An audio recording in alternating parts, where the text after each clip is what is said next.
Salamlar. Ən çox diqqət çəkən mövzu normalda insanlar arası, şəxsiyyətlər arası münasibətlər olur. Burada sevgi münasibətləri də, romantik ilişkilər də daxildir və eyni ilə dostluq münasibətləri də o dərəcədə önəm daşıyır. Çünki bu həyatın necə deyirlər, təməl daşlarıdır da, yəni onun üzərində qurulur hər şey. Bütün münasibətlər, ümumiyyətlə nə eləmək istəyirsənsə, sosial münasibətlərə girməlisən. Bu həm pul qazanmaq olsun, həm özünü insan kimi, şəxsiyyət kimi, qadın, kişi kimi təsdiq eləmək olsun, xarakter mənasında, hər şey mənasında, cəmiyyətdə özünə yer edinmək adına.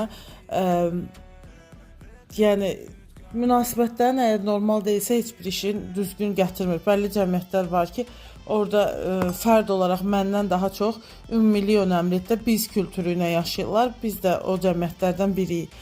Ona görə də hər addımda bu ya ayağımıza dolaşır, ya da əgər yaxşıdırsa hər şey bizə yaşıl işıq yandırır. Bu mənada bildirir ki, 19 yaşlı qız yazıb etirafı, 4 illik dostluq bitdi.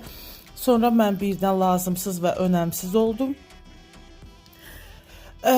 Niyə belə baş verdi ki, səbəb nədir ki, hələ də yəni özümə yedirə bilmirəm, anlaya bilmirəm. Emosional kaçeli mənə yaşatdı, öz hiss və istəklərini anlamır, yalnızlıqdan qorxur. Əvvəl başladı get cavab verməyə, sonra dedi ki, mənə səndən maraqlı deyil, heç nə hiss etmir, sevmir, önəmsiz, anlamsız oldum birdən-birə. Etiraf eyni ilə bu şəkildədir. Bir ara düşündüm ki, kimdən danışır, nədən danışır, öz həmcinsidir danışdığı, ya qadın-kişi dostluğundan söhbət gedir. Son cümlələr biraz çaşdırsa da etiraf bundan ibarətdir.